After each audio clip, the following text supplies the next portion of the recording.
buenas tardes tengan todos ustedes. Es un privilegio continuar con el serial de conferencias, videoconferencias internacionales con motivo del aniversario de la Academia Mexicana de Derecho. Es un privilegio tener hoy en día uno de los muy grandes juristas de Argentina, yo diría de América Latina y el mundo. Un tipo humilde en su trato, pero amplísimamente reconocido, ha generado una gran cantidad de doctrina y el cual yo considero también uno de mis grandes amigos, de los grandes amigos que me ha dado la vida y que me ha tocado peripecias con él en México, en Argentina, hemos estado en Colombia, y la verdad es una persona que yo quiero mucho, él lo sabe. Oscar Puccinelli, bienvenido y gracias por estar en este gran festejo de la Academia Mexicana de Derecho, Oscar. Bueno, muchas gracias, Jesús. Para mí siempre es un placer contarme entre tus amigos y entre tus colaboradores, porque en definitiva tú has llevado y llevas no solamente por México, sino por muchas partes del mundo, esta impronta de la difusión del derecho, de los derechos humanos, que bueno, muchos estamos acompañándote especialmente, y desde luego dedicado a la investigación, al derecho, es prácticamente mi vida, aparte la de mi familia, así que con esto la verdad que me siento muy, muy honrado con tu invitación. Yo me siento muy contento primero porque este bloque de juristas argentinos es extraordinario. Siempre he tenido un gran respeto. Están Oscar Puccinelli, que todos estos temas que hoy va a abordar es de lo mejor del mundo, así de claro. Está Daniel Rafecas, próximo virtual procurador general de la Argentina.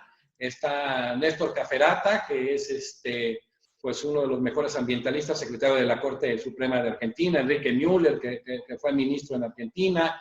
Y estamos por anunciar uno de los mejores penalistas del mundo que ha generado doctrina, lo vamos a dejar también en emoción, uno de los dos extraordinarios juristas referentes a nivel mundial en el derecho procesal penal. Y bueno, la verdad es un lujo, Oscar, de veras eres un lujo de amigo, eres un lujo de jurista, y gracias por estar, reitero, en este festejo. Vamos a abordar un tema muy interesante, pero primero vamos a conocer un poco, porque es parte del amplísimo currículum que tiene a nivel internacional Oscar Puccinelli, que es doctor en Derecho Constitucional por la Universidad de Buenos Aires, profesor de Derecho Constitucional, de Derecho Procesal Constitucional y Derechos Humanos en diversas universidades argentinas y en el extranjero, conferencista materialmente en todo el mundo, juez de la segunda sala de la Cámara de Apelaciones Civil y Comercial de Rosario y miembro honorario, junto con don Sergio García Ramírez, con Dana Schunemann, con nuestro amigo Julio B.J. Mayer, miembro honorario de la Academia Mexicana de Derecho Juan Velázquez. Un gran miembro honorario que es uno de los pesos pesados a nivel internacional. Gracias, Oscar. Vamos a abordar un tema muy interesante, que son las viejas y nuevas tensiones del derecho a la información, protección de datos, acceso a la información y libertad de expresión. Oscar, pues vamos, 55 minutos, es muy poco para la sapiencia que tienes, para la cognición jurídica de experticia que tienes en estos temas. Bueno, vamos a entrar. El título de tu disertación, de tu conferencia, conecta precisamente el derecho de acceso a la información, la protección de datos personales y la libertad de expresión. ¿Cómo conectan estos temas tan importantes, torales, sobre todo en el tema de la consolidación de la democracia, que hace gran referencia la misma Carta Democrática Interamericana, Oscar?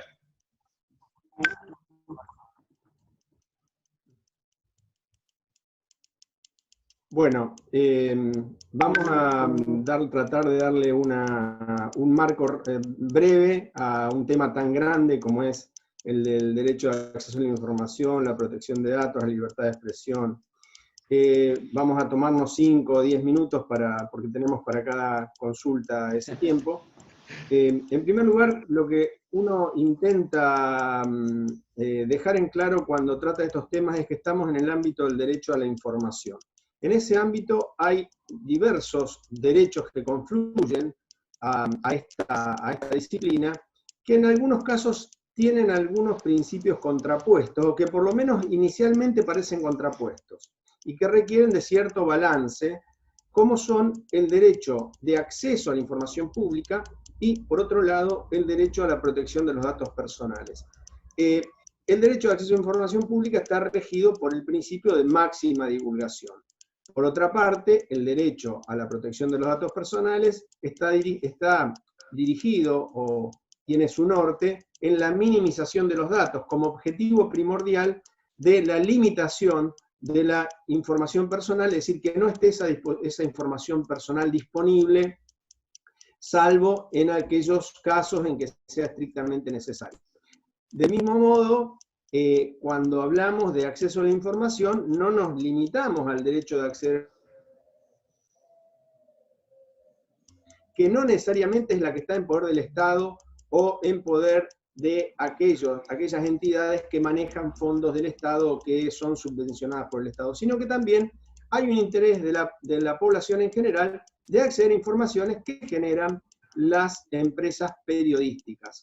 Esto es sumamente importante y tiene que ver con la libertad de expresión y con un subtipo de la libertad de expresión que es la libertad de prensa. Subtipo que no quiere decir que tenga menor entidad, sino que es una de las versiones que en general goza de una mayor libertad, digámoslo de esta manera, para publicar contenidos que no necesariamente cualquier otro mortal podría hacer. Hay diferencias, por supuesto, entre el sistema europeo, el sistema americano, especialmente el sistema norteamericano, pero básicamente, en general, se entiende que al calor de la libertad de prensa hay mayores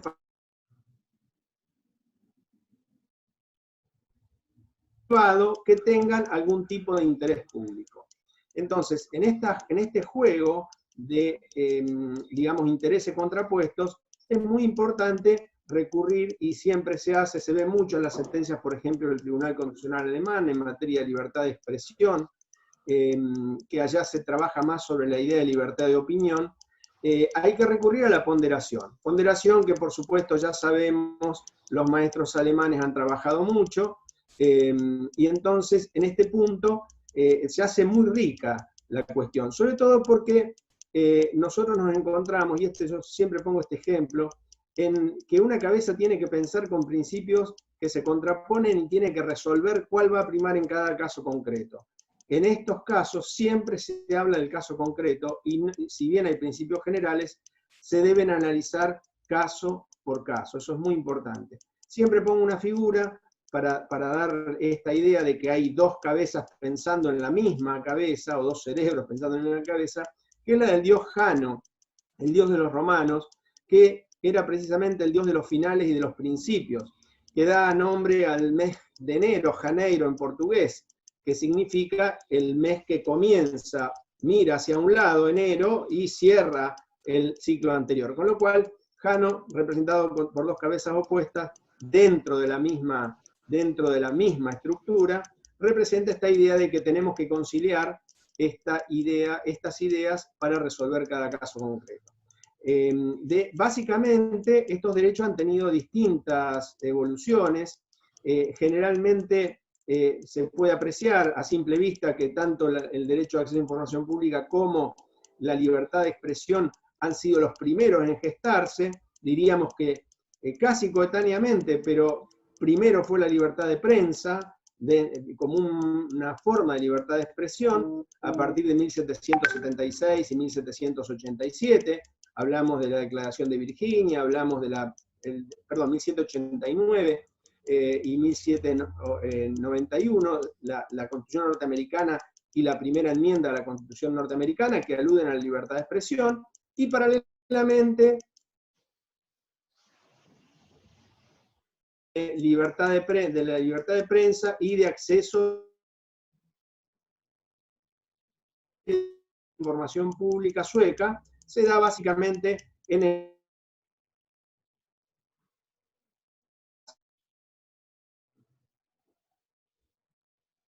que generaban, después aparece el telégrafo, aparece la fotografía, etcétera, que va a dar lugar a algunas expresiones doctrinarias muy importantes, pero ahí recién a partir de esas libertades y del uso y abuso de esas libertades, sobre todo la libertad de expresión, es cuando surge el llamado derecho a la privacidad, the right to privacy, que precisamente un siglo más tarde, que surgieran la libertad de expresión o la libertad de prensa y el acceso a la información pública, va a florecer en la idea de Warren y Brandeis en este opúsculo que fue publicado en la Harvard Law Review, The Right to Privacy, donde estos dos magistrales juristas, que eran en ese momento socios en un estudio, un estudio jurídico, en un bufete de la ciudad de Boston, van a publicar en la Harvard Law Review precisamente en diciembre de 1890, este opúsculo donde precisamente tratan de Right to Privacy. Van a tomar también las palabras previas de un constitucionalista de pocos años antes, que precisamente hablaba del derecho a ser dejado solo. El juez Cooley, que era a su vez un profesor de Derecho Constitucional, y tiene un tratado de Derecho Constitucional, hablaba precisamente del derecho a ser dejado solo. Esto lo toman Warren y Brandeis y van a generar The Right to Privacy por una situación casual, digámoslo así, que de estos dos juristas, uno, Samuel Warren, era muy rico, era una persona muy acaudalada, solía hacer celebraciones, fiestas en sus residencias, y la prensa empezó a meterse con su privacidad y sobre todo la de su familia.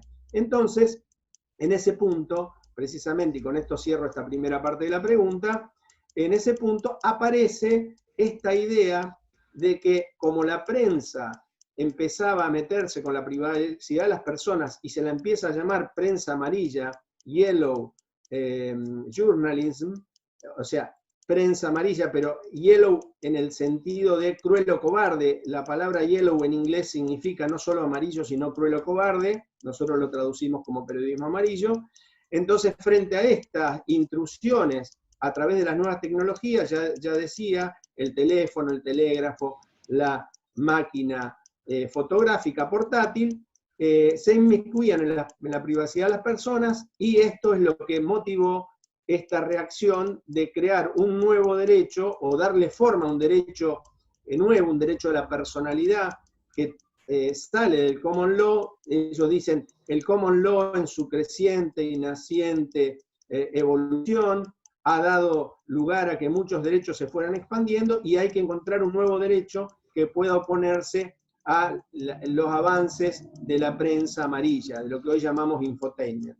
Esos serían los orígenes de estas disciplinas. Por supuesto, el derecho a la privacidad después va a mutar a derecho a la autodeterminación informativa, y posteriormente el derecho a la protección de datos va a ser una subespecie. Derecho a la autodeterminación informativa que tiene origen en una sentencia del Tribunal Constitucional alemán de 1983 sobre la ley de censo de la población. Y para terminar, derecho a la protección de datos, que va a tener su primera concreción en la Carta de Derechos Fundamentales de la Unión Europea en el año 2000, con ese nombre, y específicamente con un artículo separado del derecho a la privacidad. Perfecto, Oscar. Oscar, existe una reciente normativa en el ámbito europeo sobre protección de datos personales, el Reglamento General de Protección de Datos. ¿Qué novedades nos trae esta reciente normativa, Oscar? Bien. Para conectarlo con lo anterior y hacer todo bien ordenadito, yo venía diciendo precisamente que nosotros encontramos en el fallo del Tribunal Constitucional Alemán de 1983, con un precedente anterior muy pocos años antes, de una ley de microcenso, que ya hablaba de la autodeterminación, pero no le dio el alcance y el desarrollo que dio en esa sentencia. Esto ocurre básicamente, fíjense, año 83, cuando nace Internet. Nosotros encontramos que las normativas europeas tendientes a la protección de datos empiezan en la década del 70, pero no hablan de protección de datos, sino de la protección de la intimidad frente a los avances de la informática. Ya existía ARPANET desde el año 1969, por eso aparecen estas primeras regulaciones. Alemania va a la cabeza en 1970 con la primera ley del Land de Hesse. Luego va a venir en el ámbito estadounidense la Privacy Act de 1974. Es decir, los dos países que tienen esas tecnologías en Occidente van a empezar a preocuparse por este fenómeno de la informatización de la información, y paralelamente también en Europa se dictan dos constituciones en los 70, año 76 constitución portuguesa, año 78 constitución española, que se van a preocupar preponderantemente de la protección de la intimidad. Hablan todavía de la intimidad. Este concepto de intimidad, que por supuesto en la doctrina alemana es muy amplio, va dentro del derecho general de la personalidad, va a ser concebido como el derecho a la autodeterminación informativa, que es el antecedente necesario del derecho a la protección de datos. Año 83, ya había incluso en Europa el Convenio Europeo de 1981, del cual somos parte muy recientemente, tanto Argentina como Uruguay como México, que están el Convenio 108, que está, por supuesto, si bien es del año 1981, se ha ayornado, y es un instrumento muy importante. Pero ese instrumento, que inició en el año 1981 a nivel regional, va a tener muchas otras normas regionales.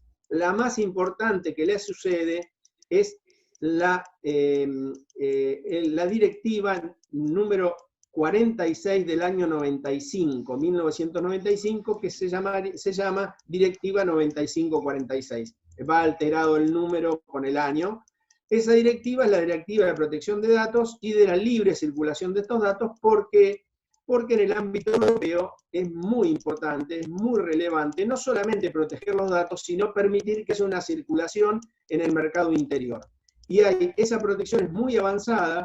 Hay, por supuesto, al calor de esta normativa y de la anterior también, existen órganos independientes de tutela de los datos personales al estilo del INAI, anterior IFAI, por hablar algo de México, por supuesto, y estos órganos de control van a ser efectivamente quienes le van a dar vuelo a la protección de datos, en el sentido de una protección correcta, normada a través de la directiva y de las leyes nacionales de transposición. En el caso de España, por ejemplo, primero la ley orgánica relativa al tratamiento automatizado de datos del año 92, que de alguna manera utiliza los principios del Convenio Europeo del 81, y luego la reforma del año 99, que se actualiza con la directiva del año 95.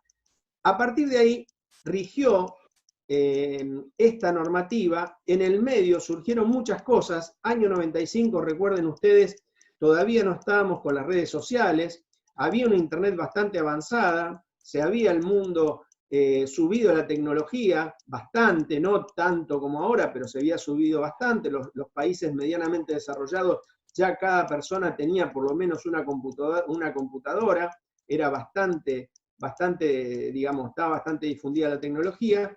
Y luego de esa directiva aparece en el año 2000 esta necesidad, como dije antes, de dictar una norma específica que reconozca un derecho aparte, un derecho apartado de la privacidad, que es el derecho a la protección de los datos personales, que está contenido en la directiva, en la Carta de Derechos Fundamentales de la Unión Europea, es decir, Constitución Europea, por decirlo de alguna manera, que en el año 2000 se dicta y entra a regir recién en 2009 porque bueno, faltaba que todos hubieran adherido a esa Carta de Derechos Fundamentales. Cuando se logran las firmas, esta entra a regir. Después de esta directiva, se dictan otras, después de esta normativa se dictan otras directivas, pero aparecen las redes sociales y aparecen nuevos derechos que hay que proteger. Ya no es el Estado, las universidades, las grandes corporaciones, no son los únicos que aportan información personal al mundo de Internet, sino que mayoritariamente se vuelca la población a través de las redes sociales a precisamente esta aportación de información personal masiva. Aparece el Big Data, la computación en la nube, empiezan a aparecer todos los aparatos que nosotros conocemos, aparatología que nosotros llevamos puesta, la llamada tecnología para llevar puesta, las casas, las propiedades, la domótica sería, ¿no? empiezan a plagarse de instrumentos que podemos utilizar a través de celulares, aparece el celular con Wi-Fi en el año 2008, es decir, hay una serie de avances sumamente importantes que transforman absolutamente el panorama anterior. Por lo tanto, aparece la necesidad de crear una nueva normativa europea que se ajuste a estos avances que no eran típicos de Internet 1.0. Ya estamos en Internet o en la web 2.0 con todas estas características. Y entonces este reglamento europeo que fue dictado en 2016 y que empieza a regir el 25 de mayo de 2018, va a incorporar muchas novedades, muchas muy valiosas. Por ejemplo, lo que es el derecho al olvido, como una novedad que ya había aparecido en una sentencia del Superior Tribunal de Justicia de la Unión Europea en el caso Costeja en 2014, va a aparecer el derecho a la portabilidad de los datos, es decir, la idea de que yo soy dueño de mis datos, los que he cedido a una empresa, por ejemplo Facebook, y tengo derecho a que Facebook me lo dé a mí en un formato que yo pueda utilizar, aun cuando no cierre el convenio con Facebook, o que se lo transfiera a otra red social en un formato inteligible para poder utilizarlo en esa otra red social. Ese derecho a la portabilidad que tuvo origen en el derecho a la portabilidad numérica que consiguió la comisaria de Telecomunicaciones, luego comisaria de Protección de Datos, Viviane Reding, en la Unión Europea, se va a sumar a nuevos derechos que son típicos de esta fase. También se va a sumar lo que se llama la protección de datos desde el diseño y por defecto, que implica que yo tengo la obligación, cada vez que creo algo de software o de hardware, para que se entienda prácticamente, tengo que crear los datos, tengo que proteger los datos desde el diseño y por defecto.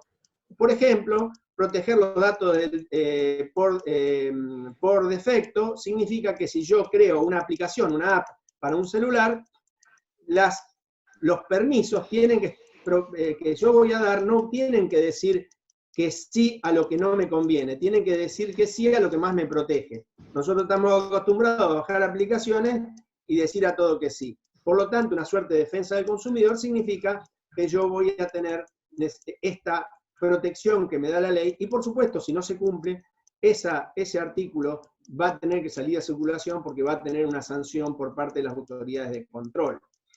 También hay un concepto muy importante que es el concepto de protección proactiva, es decir, la responsabilidad proactiva de aquellos que tratan datos personales. Esto se lo voy a explicar muy fácilmente porque es muy importante. Significa lo siguiente. Les voy a dar un ejemplo para que se entienda que lo dio el doctor Piñar Mañas, que es uno de los grandes especialistas españoles, que fue director de la Agencia Española de Protección de Datos. Él decía muy fácilmente, miren, vamos a hacer un ejemplo con relación al tráfico, que ustedes van a conocer todos, ¿no?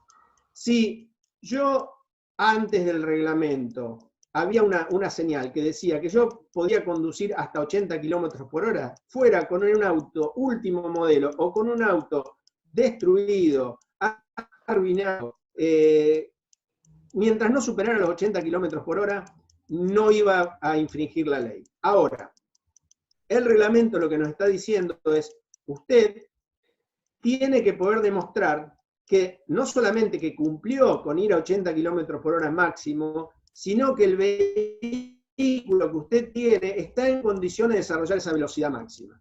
Es decir, si yo tengo un sistema de información, no solamente cumplo con decir, bueno, este estándar que publicó el órgano de control lo cumplo insuficiente. No, tengo que poder demostrar que con ese estándar, del modo que yo tengo mi banco de datos, voy a poder operar.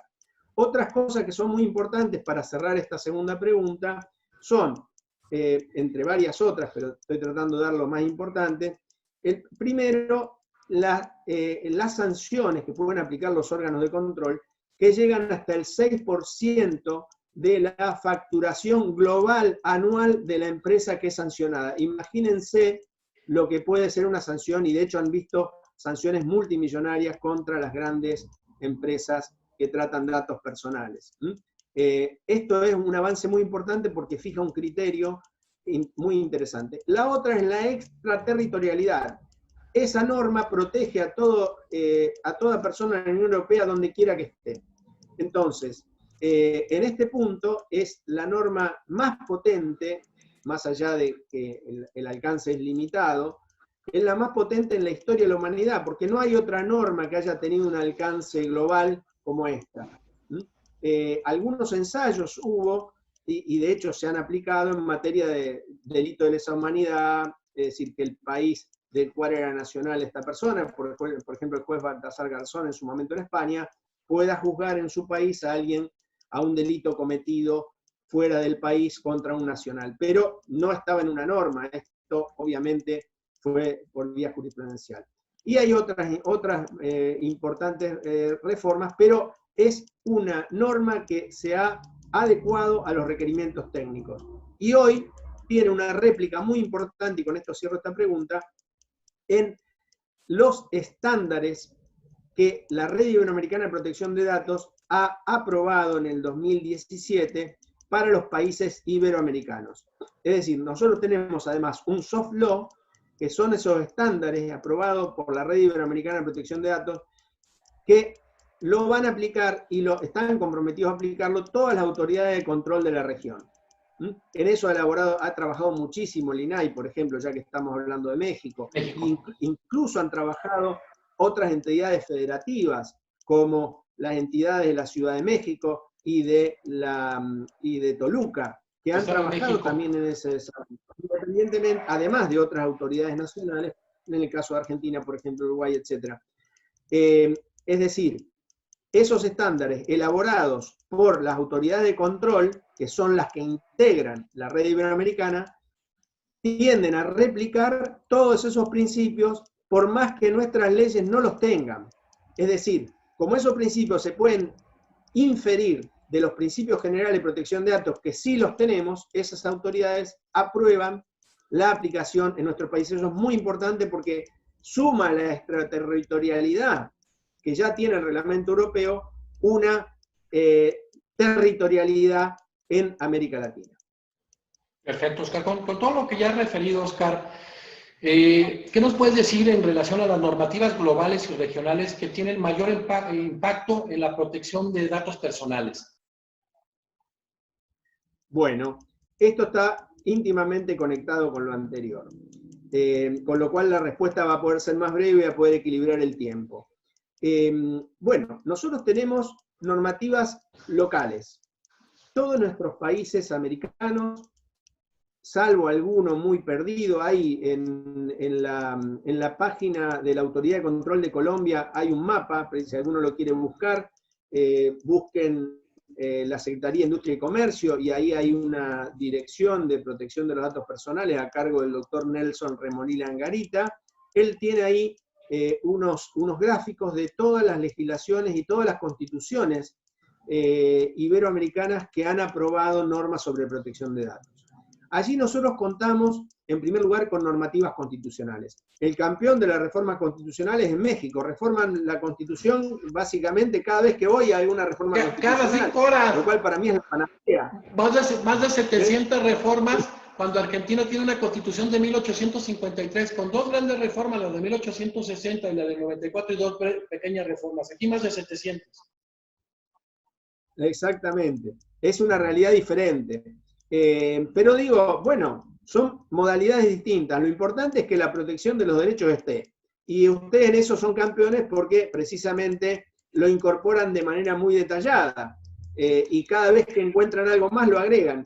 Así que por lo menos garantizan que los poderes constituidos no se lleven puesto el derecho de fondo, ¿no? Bien. Entonces decíamos que muchas constituciones nacionales han incorporado la protección de datos. Muchas constituciones nacionales han incorporado el acceso a la información pública y, por supuesto, todas han tenido desde siempre la protección de la libertad de prensa. Estos 3 derechos están jugando siempre y, de hecho, además de la Constitución Nacional, la mayoría de los países han dictado sus leyes nacionales de protección de datos. Y lo más importante de todo esto es que en todas estas reformas hemos intervenido aquellos que iniciamos este camino recién, muy tardíamente en América Latina, recién en el año 99-2000. La primera ley se aprueba en Chile, la Ley de Protección de la Vida Privada. No es estrictamente una ley de protección de datos, pero sí trae normas de allí. Y en 2000 Argentina, y después empiezan a trabajar mucho los países iberoamericanos. México también es una de las primeras que va a modificar, y de hecho ha sido el gran impulsor, junto con la Agencia Española de Protección de Datos, y luego se le va a sumar rápidamente la GESIC, la agencia uruguaya, en el liderazgo de esta red. Y lo importante es que se han hecho todos dentro de este esquema, ¿no? Dentro del esquema de una red iberoamericana que ha compartido las experiencias y que ha precisamente dado una difusión muy importante a este derecho.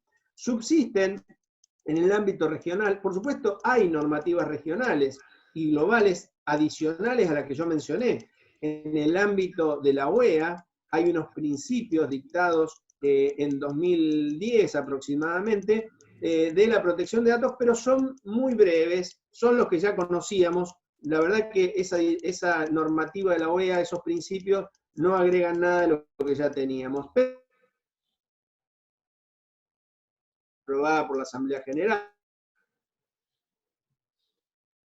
Pública también, aprobar lo mismo que hizo en 2010 y que está ahora en proceso de revisión, que hizo en 2010 precisamente la OEA, de aprobar la Ley Modelo Interamericana de Acceso a la Información Pública, bueno, con todo articulado, detallado, formas de control. Bueno, tal vez eso hubiera sido deseable en el ámbito iberoamericano, pero no la hemos arreglado a partir de esta red iberoamericana y de los esfuerzos conjuntos de todas las autoridades de control que se fueron sumando gradualmente a esta protección. Tenemos en América Latina algo muy importante, que es la protección constitucional por la vía del habeas data. Eso no lo tiene Europa, es típico de América Latina. Se inicia en la Constitución brasileña de 1988 y a partir de ahí no paró de establecerse en cuanto a Constitución apareció. Pero en este punto México no lo hizo. México, porque tiene el amparo de un amparo gigante, claro, no lo ha hecho. Nosotros lo tenemos como un amparo especializado, pese a que en la Constitución del Brasil era un análogo al habeas corpus, y por eso su nombre, de habeas data. Estaba pensado para, precisamente, no tanto para las centrales de crédito, sino pensado fundamentalmente para prevenir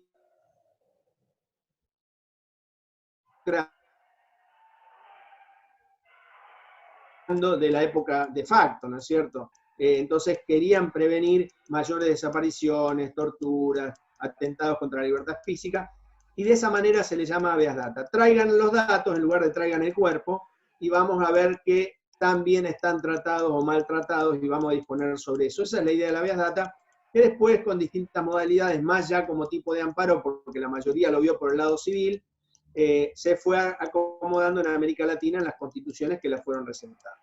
Entonces tenemos un cuadro de defensa, digamos, no tenemos una directiva regional ni un reglamento regional como tiene Europa, pero nos la vamos arreglando con las normativas individuales. Ese es el esquema. Sí, sí, precisamente qué bueno que abordas este tema de los procesos constitucionales, cómo en América Latina coexisten el amparo, el habeas corpus, el habeas data, y el trabajo que ha hecho Brasil en esa Constitución de 1988, sobre todo en el artículo 5º, ¿no? Que ha generado, pues, con el mandamiento de seguridad y todos estos temas, verdaderamente una evolución extraordinaria en la defensa de derechos fundamentales. Oscar, con todo lo que has abordado tú, ¿las legislaciones nacionales que existen están actualizadas? Bueno, ahí está el tema. La verdad es que no. La verdad es que no. Recién, a partir de la aprobación del reglamento europeo, hubo un cosquilleo, llamémoslo así, ¿no? Voy a hacer la excepción de México. México ha sido, tanto a nivel federal como a nivel de los estados, ha sido la que más se ha ocupado de mantener esas normativas. De hecho, ha aprobado la Ley de Protección de Datos en posesión de particulares, en posesión de sujetos obligados. Se ha ocupado también de establecer la coordinación entre las autoridades de control nacionales y locales. ha hecho un trabajo muy bien, muy fuerte, y de hecho es el país donde creo que mejor se protegen hoy los datos personales en América Latina. Por supuesto, sin desmerecer los esfuerzos de Colombia, lo que se puede hacer en Argentina con algunas dificultades, Uruguay se defiende muy bien, y otros países que están avanzando en esta protección. No digo que no defiendan bien, digo que las normativas en líneas generales a veces no favorecen, porque tiene que haber mucha creatividad por parte de las autoridades de control, y desde luego hay países que no tienen, por ejemplo Guatemala, que está pegadito a ustedes, todavía no tiene protección de datos, no tiene ley de protección de datos, lo cual la deja en una desventaja importante. Tiene acceso a información pública, pero no tiene protección de datos. Se protege indirectamente cuando está en juego el acceso a la información. En estas normativas hay también algunas cuestiones que han quedado y que quedan, si bien repito, las autoridades de control están en el tema y concurren a las reuniones de la red iberoamericana y activamente tienen actividades paralelas de mejoramiento de normativas, etcétera, etcétera. Hay una comunidad latinoamericana muy fuerte, liderada en el ámbito europeo por la agencia española, sin ninguna duda, fue la fundadora en el año 2003 de esta red iberoamericana. Pero esto va increciendo. Lo que es necesario es que se vayan aprobando reformas que tengan como norte o bien el reglamento europeo, que es la mejor norma y la más potente que hay en este momento en el mundo, o bien los estándares que replican básicamente los principios del reglamento europeo. Algunas constituciones, algunas leyes se han dictado después de este reglamento. De hecho, la ley de protección de datos en posesión de sujetos obligados se dictó en el 2017 en México, que es después de la aprobación del reglamento, no después de la entrada en vigencia, porque se aprobó en 2016. Y se tomaron cosas del reglamento que incluso México ha ido más allá del reglamento. ¿Por qué?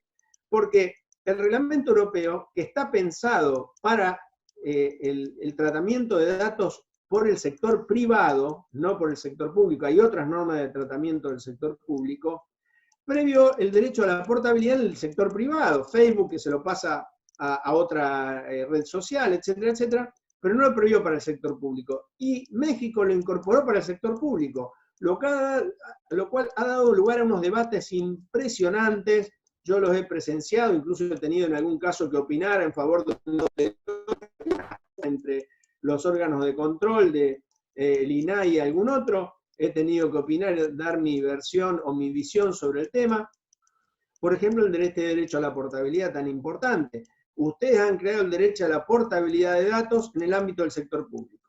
Entonces, esto es impresionante porque además debía hacerse. No es algo, yo creo que puede haber sido algo casual, no lo dimensionaron, pero asumieron el reto y de hecho han dictado directrices. El Sistema Nacional de Transparencia ha dictado directrices, ha aprobado directrices a partir de precisamente que el INAI las elaborara. La verdad que está en ebullición, todo esto está en muy buena sintonía. Y desde luego algunas normas se aprobaron después. Por ejemplo, hay un proyecto de Argentina que todavía no se aprobó, pero está la ley de Brasil del año 2018 que incorpora muchos de estos principios. Hay algunos derechos que han quedado por ahí en discusión. Uno, el tema de la portabilidad, si se incorpora o no al sector público, y el otro que da mucho que hablar es el que recién mencionaba, el derecho. ¿Por qué da mucho que hablar? Porque hay voces en el sistema interamericano que dicen que es en principio incompatible con el sistema interamericano de derechos humanos, concretamente con el artículo 13, contrariaría la libertad de expresión. Hay informes de los anteriores relatores de libertad de expresión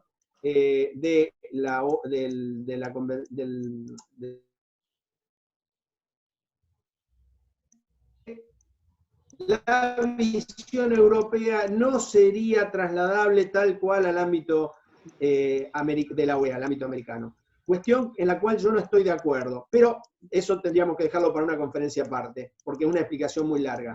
Lo que sí es cierto es que aún en ese informe de la relatora Libertad de Expresión, en el momento que lo evacuó hace 4 años, la anterior me refiero, ¿no?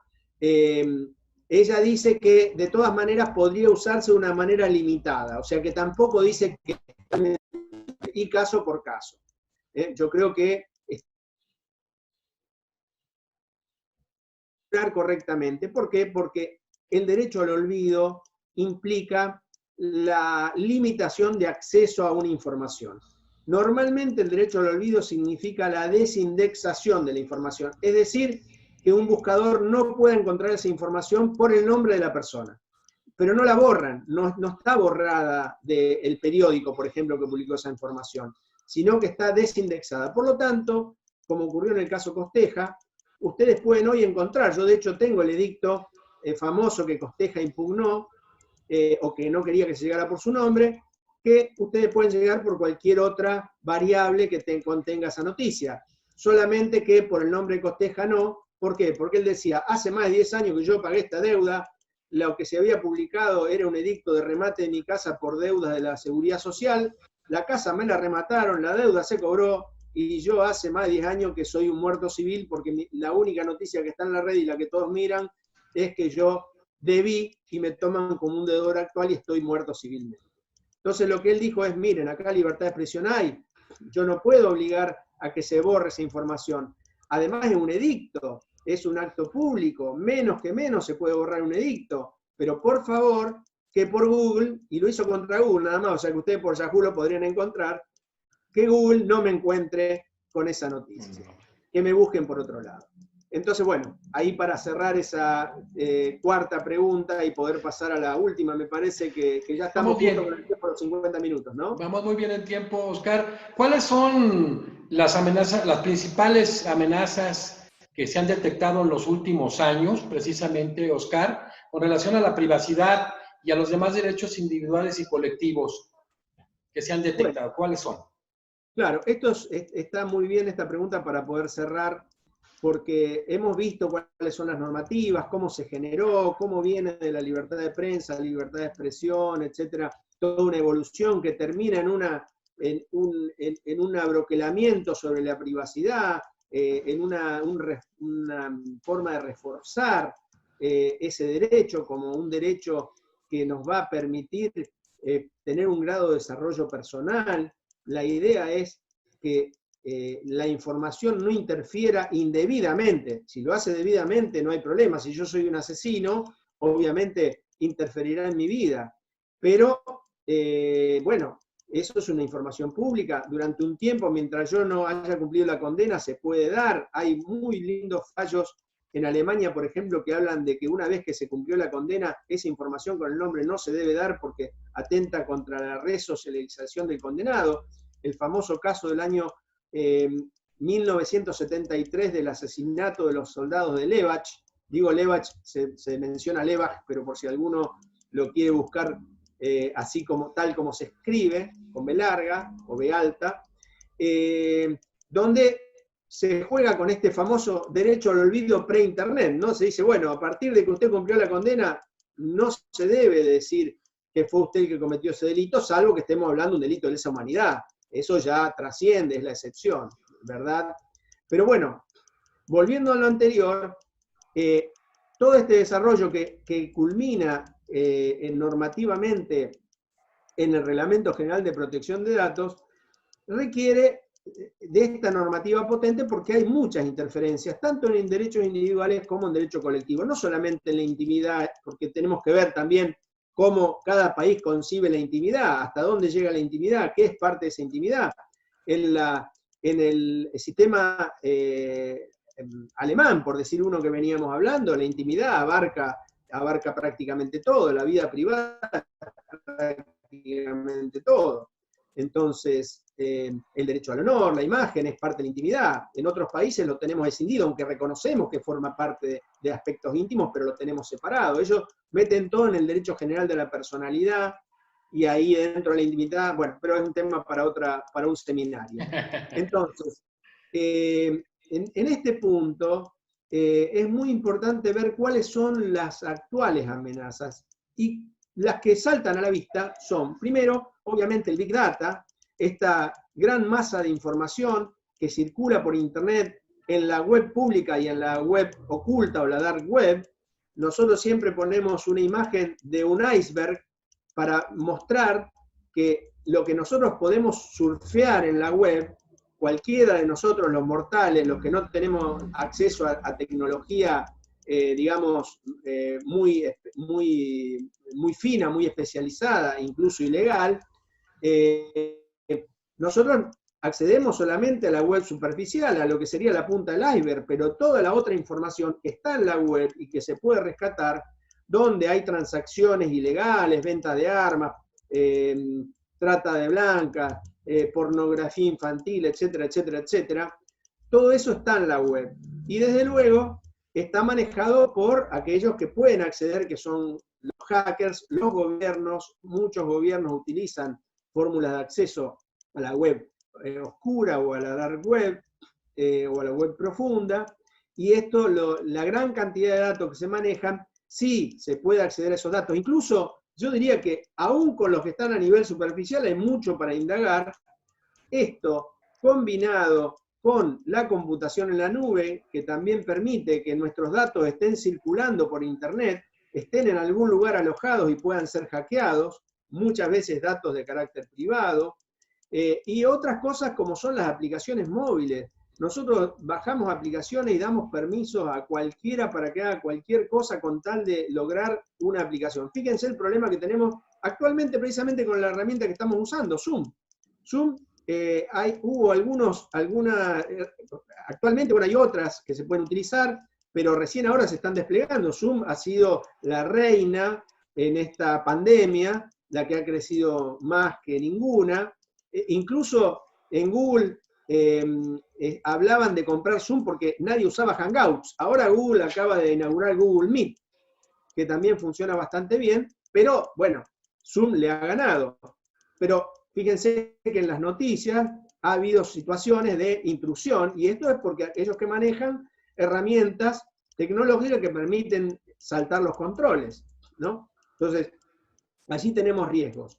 En los celulares, ni hablar, es el centro de convergencia digital por antonomasia. Allí tenemos toda nuestra información y damos permisos para cualquier cosa. Hay mucho, yo no voy a entrar ahora, pero hay muchísimas denuncias sobre muchas aplicaciones, y en esto precisamente vino a ayudar esta normativa del reglamento europeo, pero obviamente hay que replicarla en todos lados, porque si no yo voy y me creo la aplicación en otro país y entonces ya salto el cerco, ¿no es cierto?, de la protección. También la inteligencia artificial. Fíjense lo que ha ocurrido con las noticias falsas, y que también es otro problema, las fake news. Es otro problema, pero están unidos, porque a través de la inteligencia artificial se crean noticias falsas para torcer la voluntad política de un elector. Se ha visto que ha incidido, y esto está documentado, incluso antes del primer antecedente que es el Brexit. Está comprobado que en el Brexit hubo noticias falsas que fueron a través de esta inteligencia artificial, pudieron lograr que se concretara la votación a favor del Brexit, y luego la elección de Trump, que está bastante digamos, cuestionada en este punto. Recuerdan los escándalos con algunas condenas respecto de personas que vivían en Rusia, que habían penetrado y habían hecho noticias falsas para convencer a determinados lugares, en determinados lugares que eran estratégicos para ganar la elección. Y fíjense el resultado, Trump termina ganando pese a que pierde la elección por número, pero gana en los distritos donde tiene más electores. Entonces la inteligencia artificial esto lo va provocando que el mal uso y el uso intensivo de datos pueda dar, en malas manos, pueda dar resultados, por supuesto, muy malos. Todo lo que es vigilancia en la web, todo lo que tiene que ver con el espionaje en la web, son graves injerencias. Tuvimos, obviamente, algunos ejemplos de los llamados delatores, que son muy simpáticos a la opinión pública, como Snowden, por ejemplo. Después el fenómeno de Wikileaks, también. Hemos tenido algunos ejemplos de cómo algunas personas que se dedican a investigar o que son arrepentidos de un sistema de vigilancia cuentan cómo hay programas que nos están espiando de manera permanente y eso es, digamos, sin consentimiento, desde luego. Finalmente, hay algunas otras cuestiones que tienen que ver con digamos, lo que llamábamos antes tecnología, bueno, seguimos llamando tecnología para llevar puesta, ¿no? Todas las aplicaciones, desde el reloj inteligente, determinados productos que sirven para hacer seguimiento de nuestras cosas o preparar en nuestras casas jugos o comidas de manera automática, o una heladera que me dice si me faltan huevos o no me faltan huevos para cuando voy a un supermercado, etcétera. Mediciones, aparatos que miden nuestro ritmo corporal, nuestros pasos. Incluso hay una aplicación que Google Maps que se llama Google Time, los meses. Es decir, hay muchas aplicaciones que nos van en las cuales nosotros vamos dando datos y que se pueden usar. Esos son grandes peligros. Se agrega, por último, dos fenómenos nuevos que yo quiero mencionar. Uno es que ha dado lugar a trabajos muy interesantes, es ya no la tecnología para llevar puesta por fuera del cuerpo, sino la que vamos a empezar a incorporar a nuestros cuerpos. De hecho, ya hay algunas aplicaciones neurológicas que permiten mejorar la memoria de las personas, que son chips, microchips que se insertan. No estoy hablando de ciencia ficción. Todo lo que vimos en ciencia ficción ya ha sido superado. Cualquiera que vea los supersónicos, o que vea el Super Agente 36, o los Bond de los 80, se dará cuenta que todo eso que pensaban eran tonterías en relación con lo que vemos hoy. Pero bueno, efectivamente hay implantes neuronales. Y hay autores como, por ejemplo, Roberto Andorno, que es un argentino radicado en Zúrich, de la Universidad de Zúrich hace muchos años, con un profesor de apellido Ienca, que es I con I latina, por si lo quieren buscar, que es un profesor italiano, han hablado de los derechos, los nuevos derechos relacionados con las neurociencias. Por ejemplo, el derecho a la privacidad mental, al no hackeo de las mentes. Ustedes dirán, ¿pero esto qué es ciencia ficción? No, ya está. Lean el artículo. Pongan Roberto Andorno, no recuerdo el nombre de pila de Ienca, y busquen derecho a la privacidad mental y todos los otros derechos que ellos han hablado respecto de esta inserción de la tecnología dentro de nuestros cuerpos. Lo último, y es lo que se olvidó, o no se olvidó, pero no se animó a tratar probablemente, yo no sé cuál fue la realidad, el reglamento europeo, es la tecnología que dio base al Bitcoin y a las criptomonedas. Que son estos sistemas de información que ya no son de información centralizada en un archivo, sino que muchas computadoras tienen porciones de esa información y la logran validar a través de una cadena que esa cadena implica básicamente un sistema muy seguro que asegura que los datos no sean alterados con posterioridad. La cadena de bloques, que es esta nueva tecnología, es una nueva forma de tratar bancos de datos que no está ni siquiera contemplada en el reglamento europeo, con lo cual ya el reglamento europeo está atrasado. La tecnología va muy rápido y hay que enfrentarla, ¿no? Este blockchain, o tecnología, o cadenas de bloques, es una tecnología que se usa mucho y que está dando muy buenos frutos. La conocemos más que nada por Bitcoin, pero también se utiliza fundamentalmente en muchas otras prestaciones. En Europa está muy de moda, por ejemplo, bueno, en Japón, por ejemplo, están, para terminar, todos los registros de la propiedad se están haciendo a través de esta tecnología. ¿Por qué? Porque es inalterable. Y lo que yo quiero de un registro de la propiedad es que no se pueda alterar. Lo que más me da seguridad es que no se pueda alterar. Bien, creo que con esto más o menos quedó armadito el panorama y espero poderte ayudar en alguna otra oportunidad con alguna otra conferencia. Somos equipos con conferencias, vamos a hacer algunas cuestiones, por ejemplo, un análisis de varios juristas de 10 sobre, lo estamos manejando 10 países, hablar, por ejemplo, de Habeas Data, que tú eres un referente continental, Oscar. Pues miren, ese es muy importante lo que nos ha dado en una breve conferencia, en una breve charla, nuestro gran amigo Oscar Puccinelli. Reitero mi gran cariño, hemos vivido muchas experiencias, he venido mucho a México, he ido yo para allá, me recibiste en Rosario maravillosamente, en Argentina. Gracias, amigos, te quiero demasiado, tú lo sabes. Tenemos una gran empatía académica, bueno, tocar estos temas, sobre todo también el sistema interamericano, sentencia en la Claudia Reyes contra Chile, muy importante, la opinión consultiva 5/85, que fue un referente en todos esos temas de acceso a la información, protección de datos y libertad de expresión, y una de las 7 grandes líneas de la Corte Interamericana de Derechos Humanos en sus sentencias, pues el tema de la responsabilidad ulterior en la libertad de expresión, que es súper importante. Y entonces el que nos hayas dado este bagaje es maravilloso, Oscar. A mí en lo personal y a la academia nos enorgullece que seas miembro honorario de nuestra organización, que deberías de estar obligatoriamente como miembro honorario en este aniversario maravilloso de la Academia Mexicana de Derecho Juan Velázquez. Y también comentarte que a nivel interno, a nivel nacional, tenemos grandes juristas en el tema. En su oportunidad haremos una mesa de análisis y una capacitación a través tuya. Juan Carlos Fuentesillas, que está en Chihuahua, que ha trabajado arduamente. Está Missy Persino en Puebla. Y está por ahí Hassan Medina en Quintana Roo. Entonces, ahorita vamos a manejar este sistema que nos permite avanzar, pero pues el año que entra ya eso se va a regularizar y tienes que hacer varias visitas al país, que las haces frecuentemente, que has sido un gran asesor de los gobiernos en el tema y que por ejemplo, el tema del artículo 6, pues mucho también tienes que ver tú. Tú has trabajado arduamente, reitero, en el continente y vaya, con lo que tú has referido, se reconoce el trabajo que se ha hecho en estos temas en la Constitución mexicana y en las leyes reglamentarias al artículo 6 constitucional. Y reitero, Oscar, muchas gracias.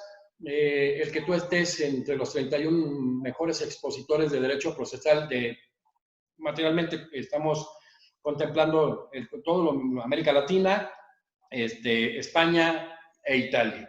Y vamos a complementar con Alemania en la primera quincena de junio, pero tenías que estar tú en estos primeros 31, no podías faltar por nada, independientemente de la amistad que nos une. Te reitero, a nombre mío, en el especial cariño que te tengo, a nombre de la Academia Mexicana de Derecho, gracias por tu participación. Un fuerte abrazo, encantado de participar como siempre. Cerramos hoy una importante conferencia con Oscar Puccinelli en el tema de viejas y nuevas tensiones del derecho a la información, protección de datos, acceso a la información y libertad de expresión. Muchas gracias. Un fuerte abrazo.